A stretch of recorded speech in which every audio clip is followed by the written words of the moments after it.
আসসালামু আলাইকুম। আজকে আমরা অনার্স চতুর্থ বর্ষের অ্যাডভান্স অ্যাকাউন্টিং টু রয়্যালটি অধ্যায় সম্পর্কে আলোচনা করব। রয়্যালটি হচ্ছে মূলত সত্য ভাড়া। এখানে কোনো সম্পদ বিক্রি না করে এটা আরেকজনের কাছে ভাড়ার মাধ্যমে মালিকানায় হস্তান্তর করা। এখানে মূলত কোন সম্পত্তির বিনিময়ে ভাড়াটের কাছ থেকে মাসিক বা বার্ষিক ভিত্তিতে ভাড়া আদায় করাই হচ্ছে এখানে রয়্যালটি। তাহলে আমাদের এখানে মূলত কোনো কয়লা খনি, পাথর খনি এগুলা ভাড়া দিয়ে বছর বছর কয় টাকা আদায় করা হয় তার হিসাব নিকাশে এখানে করা হয়। মূলত থার্ড ইয়ারের লিজের মতো এখানে লিজের মতোই অঙ্ক আছে এখানে, কিন্তু একটু ভিন্ন টাইপের। এখানে জাবেদা, খতিয়ান এগুলাই আমাদের অঙ্ক করতে বলে। তাহলে আমরা আজকে বেসিক জিনিস শিখবো। যেমন একটা উদাহরণ দিয়ে বোঝাই। ধরো এ হচ্ছে একটা কয়লা খনির মালিক, মালিককে বলা হয় লেজর।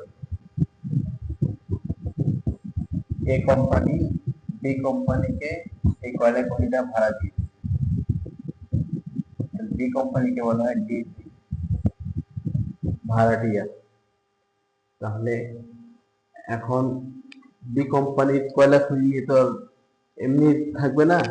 বি কোম্পানি কয়লা খনি থেকে কয়লা উত্তোলন করে বাজারে বিক্রি করবে। এই জন্য বি কোম্পানিকে এ কোম্পানিকে মাসে মাসে বা বছর বছর নির্দিষ্ট পরিমাণ ভাড়া দিতে হবে। এই ভাড়া তো আর এমনি এমনি হবে না, তাদের দুজনের মধ্যে চুক্তি থাকবে। এখন ধরো চুক্তি করা হলো যে রয়্যালটি দিবে টন প্রতি, রয়্যালটি পার টন মনে করো 10 টাকা। অর্থাৎ চুক্তি হয়েছে যে বি কোম্পানি টন যত টন কয়লা উত্তোলন করবে টন প্রতি 10 টাকা করে ভাড়া দেবে এ কোম্পানিকে। এখন প্রত্যেক বছর বা প্রত্যেক মাসে যে কয় টন উত্তোলন করে 10 টাকার উপর গুণ করে 10 টাকা করে রয়্যালটি দিয়ে দিবে এ কোম্পানিকে। কিন্তু কোনো বছর যদি বি কোম্পানি কয়লা উত্তোলন করতে না পারে তখন কি হবে? তখন কি আর ভাড়া দেবে না? তাহলে এই ভেজালের জন্য আরো একটা চুক্তি হয়, না তুমি তো 10 টাকা করে দিবা দিবা, সাথে কিছু টাকা মিনিমাম তোমাকে দিতেই হবে। ওটাকে বলা হয় মিনিমাম রেট। ধরো 10,000 টাকা চুক্তি দিল, এই টাকা তোমাকে মিনিমাম দিতেই হবে। এর চাইতে কম দিতে পারবে না, বেশি মিনিমাম মানে সর্বনিম্ন 10,000 টাকা তোমাকে দিতেই হবে। এর চাইতে কম দিতে পারবে না, বেশি দিবা কিন্তু কম দিবা না। এখন যদি কোনো বছর ধরো তুমি কোনো প্রথম বছর এই 2,000 টন উত্তোলন করছো, এখন তোমার রয়্যালটি কয় টাকা আসে তাহলে ভাড়া 10 টাকা হিসেব করলে তাহলে 20,000 টাকা হয়। এখন চুক্তি হচ্ছে মিনিমাম 10,000, মিনিমাম মানে সর্বনিম্ন 10,000 টাকা তোমাকে দিতে হবে, কিন্তু সর্বোচ্চ কথা বলা নেই। সর্বোচ্চ তোমার হিসাবে আসছে রয়্যালটি 10 টাকা করে, তোমার 20,000 টাকা আসছে রয়্যালটি। কিন্তু মালিক এখন 10,000 দেবে না, মালিক এখন 20,000 টাকা দিতে হবে। তার মানে মালিককে কম দেওয়া যাবে না, 10,000 কম দেওয়া যাবে না, এতে বেশি দিতে পারবে কিন্তু কম না। যেমন ধরো আরেক বছর ধরি সেকেন্ড ইয়ার দ্বিতীয় বছর 500 টন উত্তোলন করছে, 500 টন উত্তোলন করছে 10 টাকা করে, তোমার আসে 5,000 টাকা। এবার দেখো মিনিমাম রেন্টের চেয়ে কম হয়ে গেছে, 5,000 টাকা কম হয়ে গেছে। এখন মালিক কি এখন 5,000 নেবে? না, মালিক আর 5,000 নেবে না। মালিককে মিনিমাম চুক্তি হয়েছে 10,000 টাকা দিতেই হবে। তাহলে এই যে 5,000 টাকা কম হইলো, এটা বলা হয় ঘাটতি বা শর্ট ওয়ার্কিং। তাহলে এখন এই শর্ট ওয়ার্কিং আবার শর্ত আরো কিছু চুক্তি হয় মালিকের সাথে। যেমন মনে করো দ্বিতীয় বছর ঘাটতি হচ্ছে, মনে করো থার্ড ইয়ার তৃতীয় বছর কোনো উত্তোলনই করে নাই, শূন্য উত্তোলন, তাহলে তো কোনো টাকাই আসতেছে না, তাহলে তো কোনো ভাড়া আসতেছে না।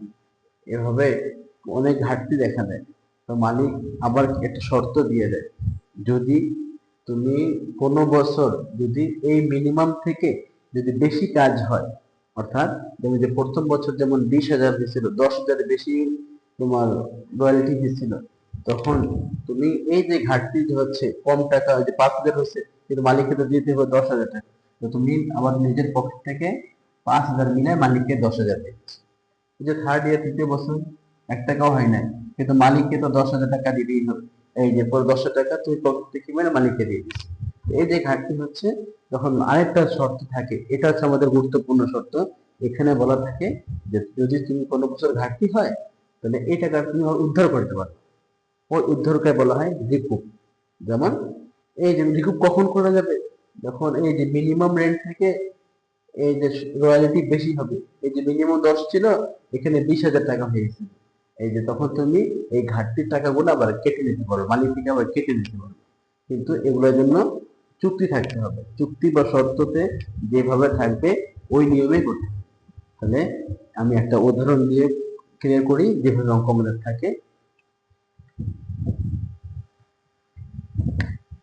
ধরো রয়্যালটি হচ্ছে 10 টাকা করে, মিনিমাম রেট 10,000 টাকা, তারপরে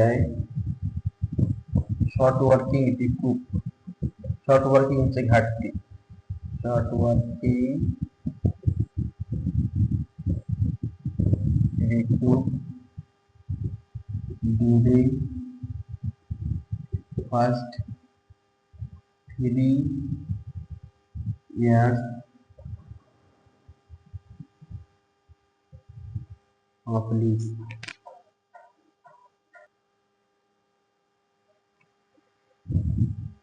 তাহলে যে short working recoup during the first 3 year of lease, এর মানে হচ্ছে তোমার যদি কোনো বছরের ঘাটতি হয়, তাহলে ঘাটতির টাকাটা প্রথম 3 বছরের মধ্যে তুমি রিকুপ মানে উদ্ধার করতে পারবে। যদি প্রথম 3 বছরের মধ্যে না পারো, তাহলে এটা আর উদ্ধার করতে পারবে না। এটা এটার বিভিন্ন ভাবে শর্ত থাকতে পারে, আমি জাস্ট একটা শর্ত দিয়েছি, আরো বইয়ে আরো অনেক ধরনের শর্ত থাকে। তাহলে এখানে এখন ধরো প্রথম কয়েক বছরের রয়্যালটি মনে করে দেওয়া আছে, ফার্স্ট ইয়ার ধরো তুমি 500 টন উত্তোলন করছো, আমি তো সংখ্যা বিরাটন টন লিখলাম না।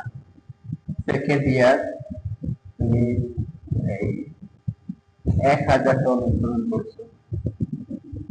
থার্ড ইয়ার তুমি 700 টন উত্তোলন করছো। ফোর্থ ইয়ার তুমি 500 টন উত্তোলন করে ফেলছো। এখন আমাদের অঙ্কে বলবে যে জাবেদা করো বা খতিয়ান করো, বা একটা টেবিল আছে রয়্যালটি টেবল অ্যানালাইসিস, এই টেবিলটা তৈরি করো। তাহলে এখানে মূলত যেটাই চাক না কেন, এই টেবিলটা একটা আছে, টেবিলটা আমাদের তৈরি করতে হবে। এখন এখানে দেখো আমি টেবিলটা তৈরি করলে মোটামুটি পুরো বিষয়টা সম্পর্কে তুমি ক্লিয়ার হয়ে যাবে। এখন আমি টেবিলটা তৈরি করবো।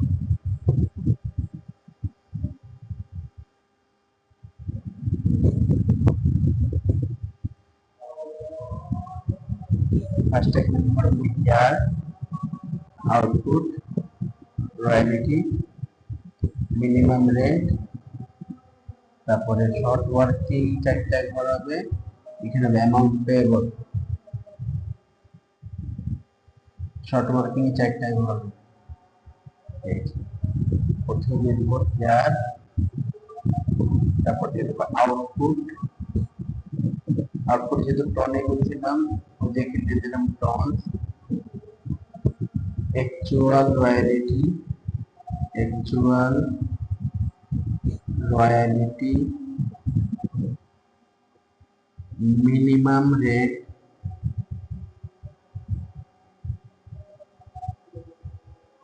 শর্ট ওয়ার্কিং,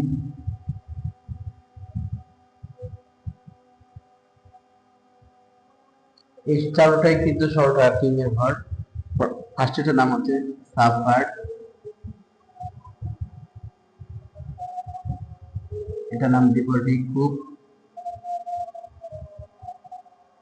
এটা দিতে পারি আমরা ল্যাবস বা রিটেনাও, এটা হচ্ছে সিএ, এখানে ব্যালেন্সটা নাম দেখে। আর এখানে মালিককে কয় টাকা দিব, নাম লিখবো অ্যামাউন্ট পেয়েবল। এই হচ্ছে আমাদের ঘর, এই ছকটাকে বলা হয় royalty payable analysis. Royalty payable analysis. এবার দেখো কিভাবে করবে, এটাই আসল। এটা যুক্ত করতে পারো তুমি, যাবতীয় বলুক গতিয়ান বলুক, এটা দিয়ে সব আমাদের করে ফেলবে। তাহলে দেখো ফার্স্টে ইয়ার আমি ধরছি 4টা বছর, 1 2 3 4। আউটপুট, এই যে আউটপুট ধরছি 500 ton, 1000 ton, 700 ton, 500 ton. Royalty, এই যে রয়্যালটি বলছি কয় টাকা করে, 10 টাকা করে। এই যে এগুলোর সাথে 10 দিয়ে গুণ দিব, 500 সাথে 10 দিয়ে গুণ দিলে 5000 টাকা। 1000 গুণ 10, 10,000 টাকা। 700 গুণ 10, 7,000 টাকা। 500 গুণ 10, 5,000 টাকা। মিনিমাম রেন্ট, এই যে চুক্তি ছিল মিনিমাম মালিককে 10,000 টাকা দিতেই হবে। এই যে মিনিমাম 10,000 টাকা প্রত্যেক বছর।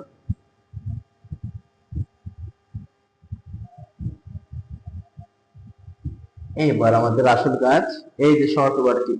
এই যে ফার্স্টে ঘরের নাম হচ্ছে সাফার, এটা হচ্ছে ঘাটতি। ঘাটতি কখন হবে, যেমন এই যে ফার্স্টের বছর 5,000 হয়েছে আমাদের রয়্যালটি, কিন্তু মালিককে দিতে হবে কয় টাকা, 10,000 টাকা।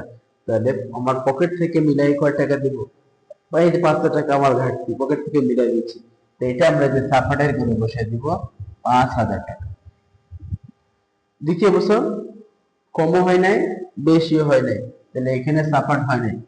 তৃতীয় বছর রয়্যালটি হচ্ছে 7,000, কিন্তু মালিককে দিতে হবে কত টাকা, 10,000 টাকা। তাহলে এখানে হবে 3,000। আমি একটু চেঞ্জ করলে এখানে বুঝবো না তোমরা, এখানে একটু বাড়াই দেই, তাহলে তোমরা বুঝতে পারবে। এখানে দিয়ে দেই 1200, এই যে এখানে দিয়ে দেই 1200। তাহলে 1200 কে 10 দিয়ে গুণ দিলে হবে এই 12,000 টাকা। তাহলে এবার দেখো বেশি হচ্ছে, 10,000 থেকে বেশি, তার মানে ঘাটতি তো হয় নাই। যখন মিনিমাম চাইতে রয়্যালটিটা কম হবে তখন ঘাটতি, তখন এই ঘরে দেব, তাছাড়া আর এই ঘর দেওয়ার দরকার নাই। আর পরের বছর সবার শেষে এখানেও একটু বাড়াই দেয়, কারণ এখানে তো আর কি হবে না, এখানে 5,000 দিয়ে দেয়, 10 টাকা করে এখানে 50,000 টাকা। এটা জাস্ট আমি একটা উদাহরণ দিচ্ছি, এটা কোনো বই অঙ্ক নাই। তাহলে এখানে কোনো ঘাটতি হয় নাই। ঘাটতি শুধু যে প্রথম বছর হয়েছিল 10,000 দিতে হবে, কিন্তু রয়্যালটি হচ্ছে 5,000, এই যে 5,000 টাকা হচ্ছে ঘাটতি। এখন চলে আসুন, এই যে রিকুপ মানে হচ্ছে পুনরুদ্ধার। এই যে তোমার যে ঘাটতি হচ্ছে, এই যে মালিক তোমার শর্ত দিচ্ছে, যদি তোমার ঘাটতি হয় তুমি এই টাকাটা 3 বছরের মধ্যে উদ্ধার করতে পারবে। কিন্তু উদ্ধার কখন করবা, যখন এই যে মিনিমাম 10,000 এটার চেয়ে যদি বেশি রয়্যালটি হয়। যদি 10,000 চাইতে বেশি রয়্যালটি হয়, তখন তুমি এই 5,000 টাকা যে ঘাটতি হয়েছে এটা কেটে দিবা। যদি এটা বেশি না হয় তাহলে আর কাটতে পারবে না। এখন এটা কয় বছর তোমাকে শর্ত দিছে, এটা বলছে ডিউরিং দ্য ফার্স্ট ইয়ার, প্রথম 3 বছর, অর্থাৎ এই যে 1 2 3, এই 3 বছরের মধ্যে তুমি যদি ঘাটতিটা পূরণ করতে পারো তাহলে পারবা, না হলে এই টাকাটা তোমার ল্যাপস হয়ে যাবে। যদি পারো তাহলে রিকুপ করতে পারবা, না হলে এই টাকাটা হয়ে যাবে তোমার ল্যাপস। এখন দেখো এই যে তাহলে এই 5,000 যে ঘাটতি হয়েছে, এই যে সি এর ব্যালেন্সে ঘরে বসিয়ে দিব, এই যে 5,000 টাকা, এটা হচ্ছে তোমার ব্যালেন্স। দ্বিতীয় বছর কোনো ঘাটতিও হয় নাই, কমও হয় নাই, বেশি হয় নাই। তোমার ঘাটতি হয় নাই, আবার তুমি কেটেও নিতে পারবে না, কারণ সমান সমান হয়েছে। যদি এখানে বেশি টাকা হইতো তুমি এখানে রিকুপ করতে পারতে, যেহেতু সমান সমান, ওই জন্য এই ব্যালেন্সটা এখানে থেকে যাবে। এটা কতদিন পর্যন্ত থাকবে বা কয় বছর পর্যন্ত থাকবে, এটা বলছিল যে 3 বছর মেয়াদ। এটা 3 বছর পর্যন্ত এই ব্যালেন্সটা থাকবে। 3 বছর শেষ হইলে এটা আর 1 টাকাও ব্যালেন্স রাখা যাবে না, ব্যালেন্স শেষ হয়ে যাবে।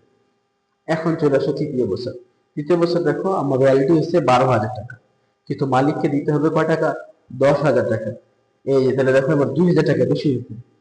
তো যখন তোমার কম হয়েছিল তখন ঘাটতি পকেট থেকে মিশাই দিছিলা, এখন তো বেশি হয়েছে, এখন তুমি কেটে নিবা, কারণ এই যে শর্ত ছিল, শর্ত আর কি রিকুপ করতে পারবা 3 বছরে। এই 2,000 টাকা বেশি হয়েছে, এই তুমি এখানে রিকুপ করে ফেলবা 2,000 টাকা। তার মালিককে 10,000 দিয়ে দিবা, 2,000 তুমি কেটে নিবা। তাহলে এই 2,000 রিকুপ, তো ঘাটতি ছিল তোমার 5,000, রিকুপ করছো 2,000 টাকা, তাহলে আরো 3,000 টাকা তোমার তো রয়ে গেছে। এখন ওটার মেয়াদ কি আছে না শেষ হয়ে গেছে? দেখো 3 বছর শেষ হয়ে গেছে, এরপর চতুর্থ বছর বেশি টাকা হইলেও তুমি আর এই টাকাটা কাটতে পারবে না, এটা তোমার শেষ বছর, আর তুমি এই টাকাটা উদ্ধার করতে পারবে না। ওই জন্য এই টাকাটা বাকি আর 3,000 আছে, ওটা ল্যাপস হয়ে যাবে। এই যে 3,000 তোমার ল্যাপস, কারণ এই যে 3 বছর বলছিল, এটা মেয়াদ শেষ হয়ে গেছে, জন্য ল্যাপসের ঘরে বসে দিছে। এখন যদি মেয়াদ 4 বছর বলতো, তাহলে এটা মেয়াদ 2.5 বছর নিতে পাইতাম, তখন এই 3,000 টাকা এখানে না বসায় সিএফ এর ঘরে বসাইতে হবে। যেহেতু 3 বছর আমাদের মেয়াদ, 3 বছর শেষ হয়ে গেছে, ওই জন্য বাকি 3,000 টাকা এই যে ল্যাপসের ঘরে আমরা বসে দিচ্ছি। তাহলে এই সিএফ ব্যালেন্স আর 1 টাকাও থাকবে না। নেক্সট শেষের বছর দেখো কোনো ঘাটতি হয় নাই, ঘাটতি হলেও আমরা ঘাটতি দেখাবো না, কারণ আমাদের আর রিকুপের কোনো শর্ত নাই, ঘাটতি হলে আর কোনো উত্তম সুযোগ নেই। এই বছর কোনো ঘাটতিও হয় নাই। এখন দেখো অ্যামাউন্ট পেবল, মালিককে কয় টাকা দিতে হবে। তো ফার্স্টের বছর দেখো রয়্যালটি ছিল 5,000, কিন্তু মালিকের তোর 5,000 নিবে না, মালিক নিবে 10,000। ওই জন্য 5,000 পকেট থেকে মিলায় এই যে 10,000 টাকা দিয়েছে। দ্বিতীয় বছর সমান সমান হয়েছে, আবার 10,000 টাকা দিয়ে দিল মালিককে। তৃতীয় বছর 12,000 টাকা রয়্যালটি হয়েছিল, কিন্তু এই যে রিকুপ করছি, রিকুপ করলে এই টাকাটা আবার কেটে নিবি, তাহলে 12,000 থেকে 2,000 টাকা কেটে নিলে মালিককে এখানেও দিব 10,000 টাকা। শেষের বছর রয়্যালটি হচ্ছে 50।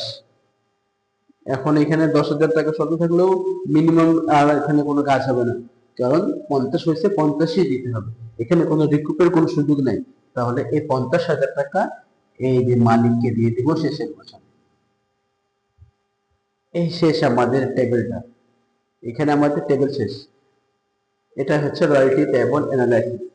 আশা করি বুঝতে পেরেছো। এখন আমাদের এই টেবিল থেকে জাবেদা, এই টেবিল থেকে খতিয়ান সবগুলা করতে হবে। এখন কিভাবে জাবেদা খতিয়ান করব তার আমি টেকনিকটা শিখে দিচ্ছি, যেন এই টেবিল দিয়ে তুমি যে কোনো জাবেদা খতিয়ান করতে পারো, জাবেদা পালে তুমি খতিয়ান করতে পারবে।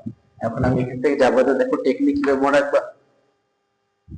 এই যে টেবিলের সাবপার্ট আছে, সাবপার্টের দুই ভাগ করে ফেলবা। সাবপার্টের এই পাশে হচ্ছে ডেবিট সাইড, মানে যে টাকাই বসাবো না কেন এটা ডেবিট, আর সাবপার্টের এই পাশটাকে করে দুই ভাগ করে ফেলবা, এটা হচ্ছে ক্রেডিট সাইড। এটা হচ্ছে ডেবিট সাইড, এটা হচ্ছে ক্রেডিট সাইড। এখন দেখো প্রত্যেক বছর কি কি জাবেদা হবে। ফার্স্ট ইয়ার, প্রথম বছর, প্রথম বছর এই এখন আমি মূলত বি কোম্পানির ভাড়াটিয়ার তৈরি জাবেদাটা করি। তাহলে দেখো কি কি জাবেদা হবে। প্রথমে 1 নাম্বার জাবেদা, এই যে রয়্যালটি, এখন এটা হচ্ছে বি কোম্পানির জন্য দেয়, ওর জন্য এই যে রয়্যালটি কি কি দেখে জাবেদা হবে। রয়্যালটি, যে সাবহার্ট, আর মালিককে কয় টাকা দিব, এই তিনটা দিয়ে আমাদের প্রথম জাবেদা হবে। তো রয়্যালটি হচ্ছে বি কোম্পানির ব্যয়, ওই জন্য জাবেদা হবে রয়্যালটি এক্সপেন্স ডেবিট।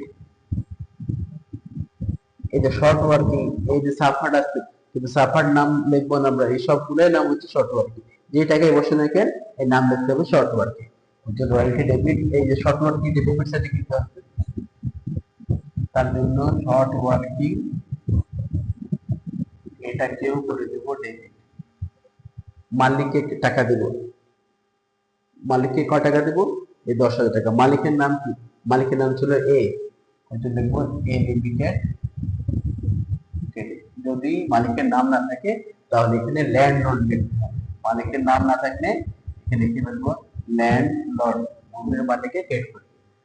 এখন টাকা বসাবো কিভাবে, এই যে রয়্যালটি ছিল 5,000, সাফার ঘাটতি হচ্ছে 5,000 টাকা, মালিককে দেব 5 আর 5 এই 10,000 টাকা। এই গেল প্রথম বছর একটা যাবে, টোটাল 3টা যাবে। 2 নম্বর যাবে, 2 নম্বর করবো, এই যে মালিকের নামে লিখে রাখছি 10,000 টাকা দিতে হবে, দেন এখন মালিকের টাকা পেমেন্ট করে ফেলবো, তখন মালিক হয়ে যাবে debit, a limited debit bank credit, এই 10,000 টাকা, 10,000 টাকা। এই লাস্ট 3 নম্বর জাবেদা করবো, এই রয়্যালটি এক্সপেন্স কে বন্ধ করতে হবে, তো বন্ধ করলে এখানে ইনকাম সামারি, অনেক সময় ম্যানুফ্যাকচারিং সামারি লেখা হয়। তাহলে যখন কোনো পণ্য তৈরি করা হয় তখন ম্যানুফ্যাকচারিং, আর যখন বিক্রয়ের জন্য হয় তখন ইনকাম সামারি। এখানে আমরা পণ্য আমরা তৈরি করে দেয়, ওই জন্য ইনকাম সামারি নিয়ে income summary debit royalty expense. কয় টাকা রয়্যালিটি বন্ধ করবো? ওই 5,000 টাকা, এই 5,000 টাকা যে রয়্যালিটি দিচ্ছে ওইটা আবার বন্ধ করবে। তাহলে এই প্রথম বছর 3টা যাবে না, প্রত্যেক বছর 3টা যাবে হবে। যদি কোনো বছর ল্যাপস থাকে ওই বছর 4টা যাবে হবে। প্রত্যেক বছর 3টা, শুধু যে বছরে যে ল্যাপস থাকবে ওই বছর 4টা যাবে। তো আশা করছি প্রথম বছর কোনো সমস্যা নাই। এখন আমি দ্বিতীয় বছরটা একটু করি, তাহলে একটু বুঝে যাবে। এখন দেখো দ্বিতীয় সেকেন্ড ইয়ার, এই যে রয়্যালিটি ছিল, এবার দেখো সাফার্ড নাই, তাহলে ডাব্লিউসি এইগুলো যাবে না আমার রয়্যালটি একটু ডেবিট, যেহেতু সাফার্ড নাই এই শর্ট ওয়ার্কিং এই নামটা আর হবে না। যদি থাকে তাহলে হবে, না থাকে এই নাম হবে না। যাবে দেখো রয়্যালটি এক্সপেন্স ডেবিট, তারপরে ল্যান্ডলর্ড বা এলিভেটেড ক্রেডিট, এই 10,000 রয়্যালটি ছিল, এই 10,000। তারপর আবার সেম একই টাকা দিব, কোনো টাকা কাটি নাই, সমান সমান হয়েছিল। এলিমিটেড ডেবিট ব্যাংক ক্রেডিট, এই 10,000 টাকা।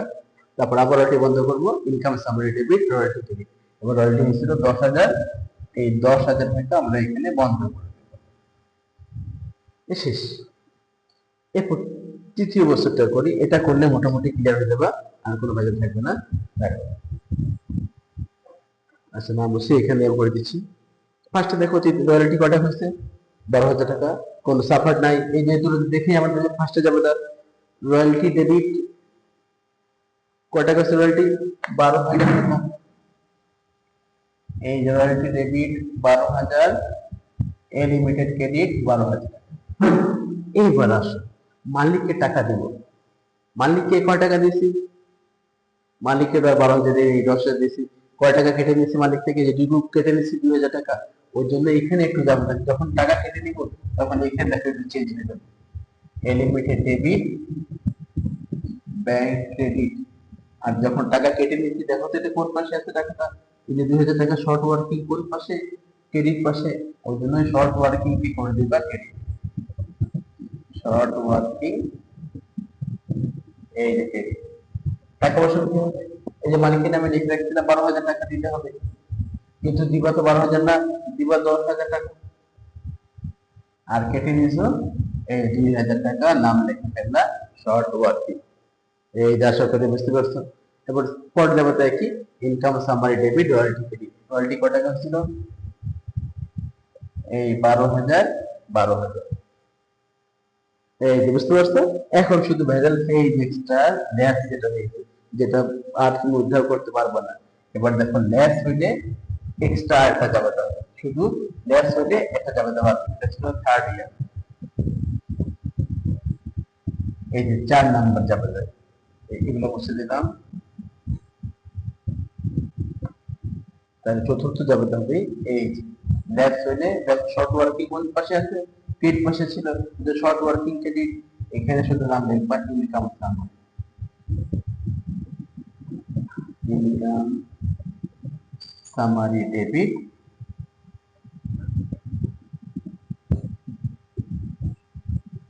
Short working credit. এই কয় টাকা ল্যাপস হয়েছে, এই 3,000, এই 3,000। তাহলে প্রত্যেক বছর 3টা যাবে, যে বছর ল্যাপস হবে ওই বছর একটা এক্সট্রা যাবে করবো, ল্যাপসেরই যাবে, এটা 4টা যাবে। তাহলে আমাদের এই অধ্যায় মূলত যেগুলাই, এটা হচ্ছে বেসিক। যারা বেসিক হলো বুঝতে পারছো, তোমরা যে কোনো অঙ্ক করতে পারবা।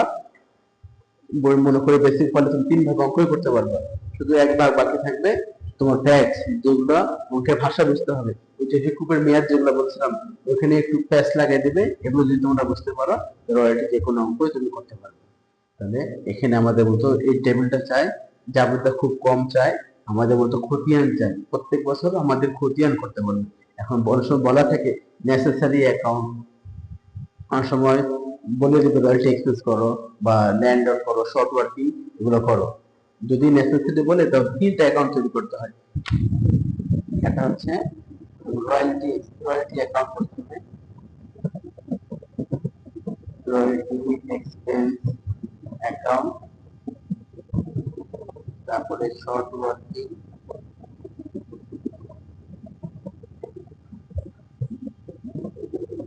আর এটা হচ্ছে মালিকের নাম বা ভাড়াটিয়া যার করবে তার